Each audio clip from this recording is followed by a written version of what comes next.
Hi, welcome to Misco Expo 2015. I'm joined by Leonard Sim, Public Sector Account Executive at Kyocera.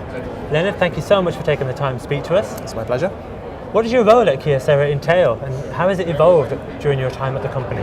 So currently I look after the south of England's public sector accounts, so anything from a little school all the way up to FE, HE, colleges, universities, NHS and councils.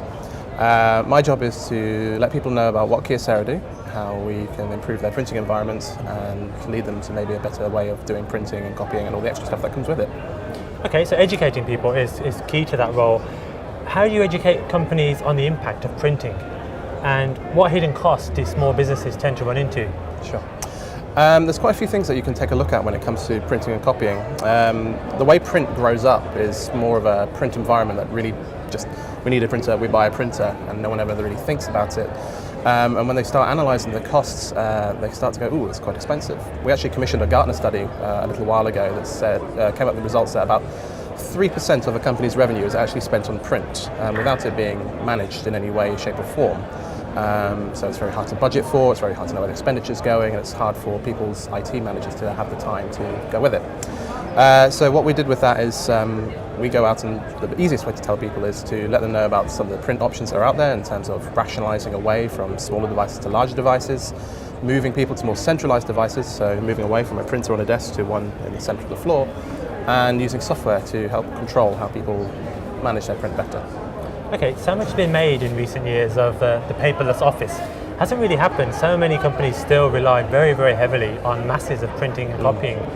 Would you say that would you say a portion of them at least, are unaware of how much that's costing?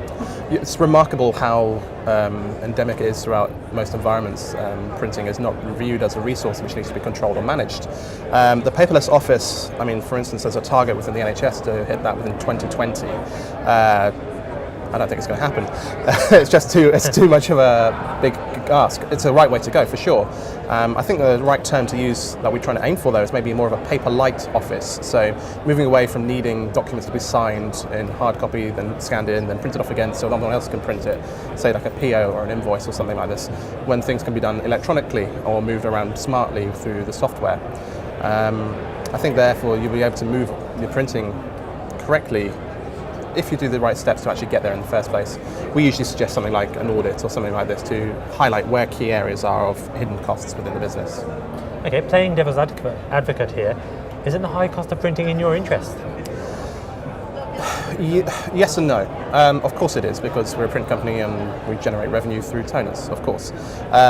However, gone are the days of printers being absolutely everywhere, because businesses have to cut down on their expenditures. There's a nice statistic out there that currently ink for an inkjet printer is currently more expensive drop for drop than Dom Perignon champagne. So, once people start realising how much these things cost, you can't just get away with it. So you have to be smart about the way you want to do it. We've also, I feel, got a responsibility to both the users and ourselves and the environment to provide the correct solution for them, which is not only good for us as a business, of course, but good for the end user in terms of their bottom end and in terms of the functionality and all the extra stuff that we can give them as well. Okay, this question probably won't go down very well with company employees. How do you control or stop staff from bringing in personal documents and printing them in the office? I think there needs to be a conversation within your organisation. If your boss is saying, please, no, don't use the printers for anything for work purposes. Yes, I mean, they are done that way so that people don't go and print off War and Peace or all their holiday photos from Ibiza or whatever it may be. But there are several ways you can do it through software, so things like Papercut, Safecom, Equitrack, which are some leading softwares out there, which are authenticated and log each job which is printed off by a user. Going further than that, then, if you have an environment where you're trying to create better functionality for your users, however, one of the things that you want to take a look at is you want to take a look at how those users use those devices. Now, if they want to do their own personal documents, and a business is like, you know what, let them, but maybe we charge them for it because it's cheaper for them to use it here at the office than just filing it all off at home. And that makes it more of a win-win for everyone because they get access to nicer pieces of kit. They can print off their holiday photos or their kids' schoolwork or whatever it may be. And yet this company can still track it and analyse it and make sure that everyone's getting a fair job done by them. It's a fine balancing act, isn't it? You want to control printing, but you don't necessarily want to prevent it or Yeah. warn against it? I think there's a big argument for providing more rather than taking away. People can get very funny when you take away printers from their desks where it sits next to them for the last 5 years. People start to view it as like their own child, their own baby. Please don't take away my printer; it's mine. I've had cases where we've gone in and done site audits, and people have had chained their printers down because they didn't want them taken away, and because the organisation wanted it taken away, we've had to take it away through a pair of bolt cutters. But I think you need to have a good balancing act by saying, okay, we are taking away this device, yes, but there's only one 10 yards away. Why don't we go to that? And let's show you all the extra things that we can do with this. So we're going to make your life easier. We want to make sure that you can scan to your emails, scan to your folders, scan to your network locations nice and easy. We want to be able to print from your mobile. We want to be able to capture documents from your iPad. All these nice things that make it just more than just a printer that sits and produces paper. Now, changing tact a little bit here, printing is often viewed as bad for the environment. What is Kyocera doing to change that perception? So there's a current trend within the printing world at the moment to paint your company green, if that makes sense, to make sure that your imaging is environmentally friendly and you've got correct responsibilities because of all the legislation basically that's come through. Kyocera from the beginning has not only been a green company, it's been a green company throughout the whole thing. It's been going. So we've been going from the UK for 25 years. And for 25 years, it's always had that mindset of doing what's right as a human being. It's a corporate philosophy that runs through the whole organisation. So Kyocera stands for Kyoto Ceramics, and we're a fine ceramics manufacturer, so everything from ceramic knives, solar panels, transistors and things like this, and mobile phones. And as such, that same ceramic technology is applied into our hardware. So an organisation genuinely could spend around about 1 to 2 football pitches of ink cartridges were sent to landfill alone last year per organisation, was a rough estimate depending on size and everything along those lines. So the way our machines work though is when they print off their documents, the toner cartridges that they change each time in the printer is not just a changing out the whole engine of the machine like the old market. So the current market is you take out the drum, the developer, all the toner, all the moving parts, all the cogs and springs, and that all gets sent to landfill. Some of it gets reused, but it's not the easiest process to break down. There's usually around about 50 moving parts.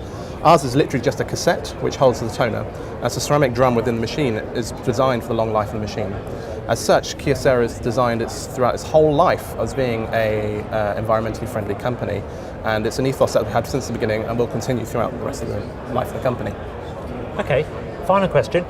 Kyocera, you just said, has been in the UK for 25 years or so. The company's been going a lot longer than that, and it is about so much more than just printing and copying. Tell us a bit more about why people should be aware of Kyocera. Sure. I mean, as I mentioned before, we're a ceramics company and it's been going since 1956. So, they do lots of different parts. Certainly within our land though, within the document solutions arm, that's why we've rebranded ourselves as a document solutions company rather than just a printing company. It's because it's more than the photocopiers. So as I alluded to beforehand, do we want to start looking at the hosting and the environment of how you do controlling your printing and copying? So everything from the software which we use to control that, do we manage the software? Do we manage the toner alerts? Do we manage the engineers all for you? IT managers usually find about 1 in 5 calls is to do with printing, which can really eat into their time and stops them from innovating and actually getting on with their real job and providing better solutions. They're more responsive. So we as a company have decided to host a large amount of this software and the support in the cloud, which enables people to not actually have to worry about it and that we can look after it for them. All you need is an internet connection and the rest of it's done for you, and the printers just print and the toner arrives and everyone's happy.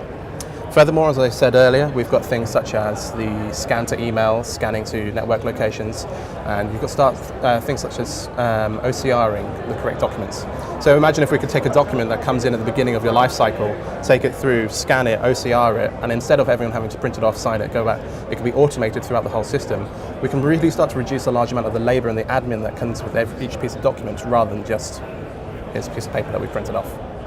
It's fascinating. You think of printing as being such a simple thing, but there's so much more to it than that. So, Leonard, thank you very much for taking the time to speak to us. My pleasure. Thank you. Enjoy the rest of the show. Thank you.